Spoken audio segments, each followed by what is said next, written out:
Are you a thinker? Or maybe you are a peacemaker, or someone who would be known as a self-sacrificer, or maybe you are the enthusiastic lover of excitement, or here's another try, maybe you are the artist. If you're like me, you want to know who you are, and ideally to have a simple method to get to the answer of who I am.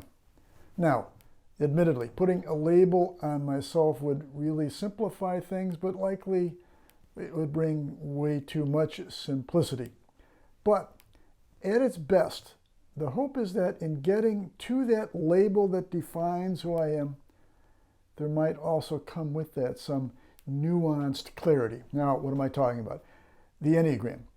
The Enneagram is said to be a spiritual practice that offers insight into matters such as these. It is a process whereby one can identify submerged desires and hidden motivations and name the activities that are most life-giving to different individuals. Well, is there any validity to the Enneagram? What is the Enneagram? Now, we're going to be talking about the Enneagram, and in doing that, I want to be fair and find the good where I can from my own experience with the Enneagram from many years ago. But I also have to raise some questions that trouble me, have always troubled me. But rest assured, sooner or later, despite seeking the best and balancing, I will have to stop doing my, on the one hand, this, and on the other hand, that routine. By the end of the video, I will give you my overall conclusion. The Enneagram story isn't simple, but it's worth taking a look at. If we haven't met, my name is Deacon Richard Hudzik, and I use this channel to hand on the faith. And if you're not familiar with the Enneagram, let me give you a super quick overview of this system or practice, call it what you will. The Enneagram itself is a symbol, a 9-pointed image with the numbers 1 through 9 arranged around the circumference of the circle. There are names associated with each of the numbers. So at the beginning of the video, I asked if you were a thinker. Well, that's number 5 on the Enneagram. Or are you a self-sacrifice? That's number 2. The artist is number 4, and so on. There's numbers and names for each of the numbers. It is said that every person falls into one of the 9 types, and so consequently there are only 9 types of personalities. But that is subject to the theory's allowance that an individual likely has one or more wings, attributes from the adjacent number. Thus, a 5, a thinker, could also possess the attributes or the deficits of the adjoining number 4, the artist, or number 6, the loyalist. There are a number of different labels for the different numbers depending on the writer or the Enneagram student or who's cooking it up in the material that you're reading at the moment. For example, you could call the thinker something like the investigator. But the idea is that the 5 looks into, he researches what is happening. The 4, the artist, always has the instinct to look for beauty or for patterns or images, but also always wants to understand the world as representative. The artist might be sentimental or romantic or feel nostalgia more intensely than others. That's a quick look, but immediately questions might arise, such as, well, where did this system come from? Who says that there are 9 types? Why not more? Why not less? Do psychologists or other clinicians use the Enneagram? Simply, we can ask, is it valid? And truth be told, many years ago, I was something of an Enneagram student. In my return to the faith and as an adult, I thought that the Enneagram was fascinating. And since I've been an adult for decades now, way too many decades, you can see that it's been a while since I spent a lot of time with the Enneagram. It's something that's always bothered me, back then as well as today, certainly, is this confused origin story of the Enneagram. If you study a variety of authors, you will hear different narratives. The same history, but different history, if you know what I mean. What you won't hear is a consistent, linear telling of the history. Instead, you'll hear that maybe this comes from a guy named Georges Gurdjieff, who died in 1949, who claimed that the 9 points of the Enneagram were an instance of the 9 dimensions of all of reality. He would say that the 9 points were the key to the knowledge of the universe. Others would say that the system is thousands of years old, or that if not that, then it came from the Sufi mystics and they were practitioners. We hear in this history, this confused history, the Chilean psychologist Oscar Ichazo, who spoke of the 9 personality types, perhaps some say as a result of an ecstatic encounter of some sort. We hear of Ichazo's encounter with 50 Americans who in 1970 went down to Chile to study the Enneagram with him at his Institute for Applied Psychology, and then these were the ones who brought it back to the United States. One of these American importers was a guy named Claudio Naranjo, who kicked off the North American interest in the Enneagram. The Enneagram increased in popularity in the United States from that point on and became of interest, I know, in the Catholic circles I was familiar with, as well as other faith traditions. The Enneagram seemed to become the go-to entry point for adults beginning a more serious encounter with their faith. So we might respond to this history with a quizzical, I don't know. We can suspend judgment and see what else there might be about the Enneagram. But I'd like to turn now to what my experience with the Enneagram was. There were 3 primary benefits. First, there was a simple awakening to the fact that not everyone thinks the same way. Now that might seem to be low-hanging fruit, but as we begin to grow and mature, as I began to grow and mature, I had to allow for the fact that just because you aren't thinking what I'm thinking, that doesn't mean that you are wrong. Wow, what an insight. In retrospect, of course, I say, no kidding. But as a younger person who spent way too much time in his head, it was something of an epiphany for me to consider the possibility that the other 8 points on the Enneagram were confronting the world with different initial inclinations than I was. It's simultaneously kind of small potatoes, but these are potatoes that everyone would do to recognize. Now, secondly, in using the Enneagram, in trying to figure out which number was my own, I was encouraged to look at, among other things, at what your motivations are. Or stated alternatively, to come to terms with what my base and underlying fears are.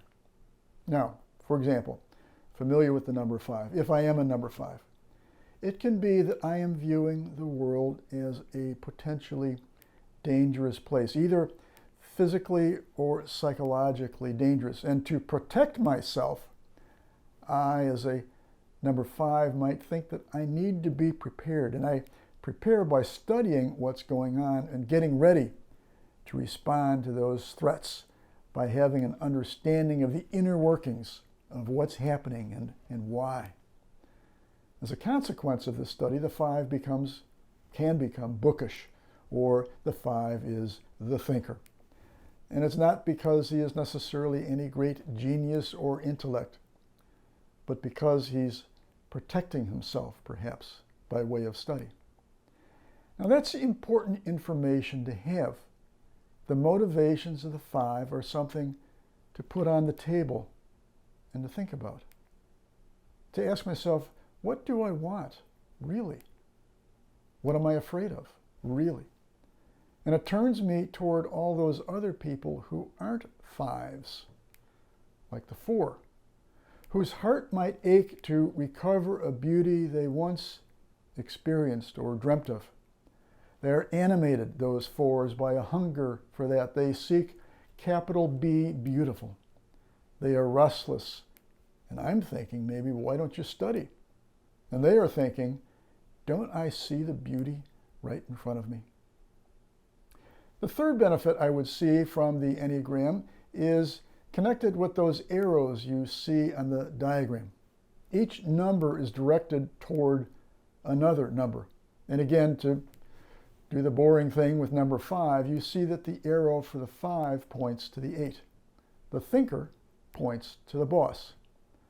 Now, what is happening here is that growth for the 5 is to go to a leadership role, shorthand expression, number 8, the boss. The 5 who has studied and reflected on and observed the world is called to use that knowledge for others, to share that knowledge, whether as leader overtly or not, but to at least turn his gaze towards the needs of others. Well, that seems like pretty darn good advice. The contrary direction for the 5, to descend, is for the 5 to go to the 7. Here, the 5 goes to the enthusiast, the one who is fascinated by everything. For a 5, this would really mean a descent into an endless, aimless study of everything. He would at best become a jack of all trades and certainly master of none. He would dissipate his focus and never move forward or deeper. That move, however, for the 5 to the 8 seems like a good fit. And that's an important lesson. Each of the other numbers has its own direction of integration or ascent, or contrarily, disintegration or descent. I think that might be good advice for us to think about. Now, that's all great, but some questions. This sequence of numbers for integration or disintegration, the sequence is 1, 4, 2, 8, 5, 7, 1. So the 1 to the 4 to the 2 to the 8 to the 5 to the 7 to the 1. Now, according to the Enneagram literature, this sequence of numbers comes from, it is the repeating decimal that is an expression of 1 divided by 7. Get out your calculator, or heck, go old school and use a pen and a paper. 1 divided by 7 is 1.142857, 142,857, 142,857 ad infinitum. It's a repeating, it's an irrational number, I guess is what they call that. But these numbers, that's the direction of disintegration, 8 going to 5 and 5 going to 7. The positive spin, the ascent that I talked about before, is to reverse that sequence so that the 5 goes to the 8 and not to the 7. Now, the 3, the 6, and the 9, well, they're kind of sui generis. They're on their own, and they are governed by dividing 1 by 3. So you get 0.33333 repeating ad infinitum. Or twice that is 0.66666, etc. And thrice that is 0.99999 forevermore. Well, the best you can say about this study of numbers is to say, that's interesting, but isn't that kind of weird? Something to do with the power of numbers? That strikes me as kind of magical. And what's so special about the number 7? Is it because, as we read and study of the ancients, that there's some sort of fullness or something abundant about the number 7? Well, may I say I am skeptical. And what's to have prevented the arrangement of the personality types in some different order so that, suppose somebody stuck the thinker at the number 4 spot?